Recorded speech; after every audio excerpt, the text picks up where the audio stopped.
आणि गावी जायच्या ब्लॉगमध्ये.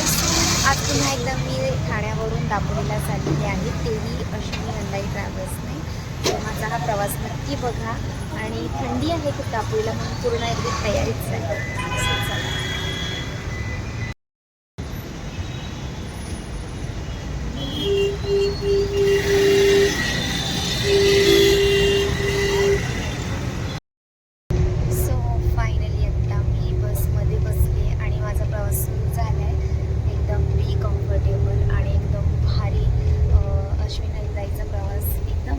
म्हणजे मला तरी स्पेशली आवडतो.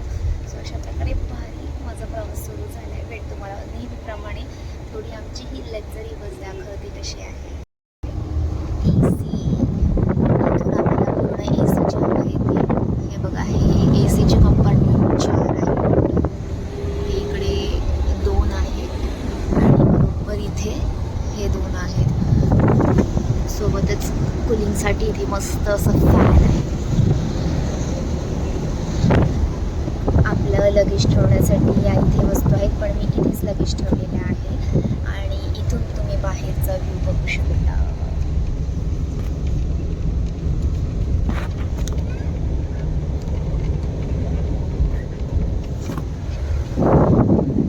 इकडे स्लीपिंग मोड ऑन झालेला आहे आणि इथे लाईट्स आहेत, जेणेकरून या सगळ्या लाईट्स बंद झाल्या ना, गाडी बंद झाल्यानंतर की या लाईटचा प्रकाश आपल्याला मिळतो. आणि सगळ्यात मेन म्हणजे चार्जिंगचे हे 2 स्लॉट्स आहेत जे चालू आहेत. स्पेशली नीट बघून त्या चालू आहेत, कारण बऱ्याचशा गाड्यांमध्ये चालू नसतात. सो इथून तुम्ही चार्ज पण मोबाईल करू शकता. बाहेरचं पण आमच्या बाजूचं आहे. अशी ही आपली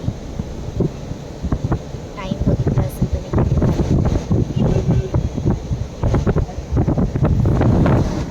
सो तुम्हाला आपल्या लक्झरी बसचा पूर्ण हे दाखवण्याची व्यवस्था आहे आणि आतमध्ये काय काय फॅसिलिटीज आहेत. मस्तपैकी माझा स्लीपरमध्ये सुरू आहे. सगळं जमलेलं आहे. या नंदाई बसचा प्रवास कसा आहे ते दाखवते आणि आतमध्ये काय काय फॅसिलिटीज आहेत ते सगळं दाखवते. कारण तुम्हाला एक माहिती असणं गरजेचं आहे. जेव्हा तुम्ही एखाद्या लक्झरी बसने प्रवास कराल तेव्हा त्याच्यामध्ये काय काय आहे हे तुम्हाला माहीत असणं गरजेचं आहे. म्हणून मी तुम्हाला थोडंफार जस्ट दाखवलं आणि सांगितलं. स्वतः प्रश्न पडला असेल दाखवला कशा दाखवलं माझं काम आहे. माझे व्हिडिओ येतील इंस्टाग्रामवरती. सो सोबत करण्याच्या चॅनलला फॉलो करण्याची बात विसरू नका. इंस्टाग्रामवरती सोबतच सबस्क्राईब करायचे आणि आणि स्पेशली सगळे प्रोफेशनल वगैरे पण आहे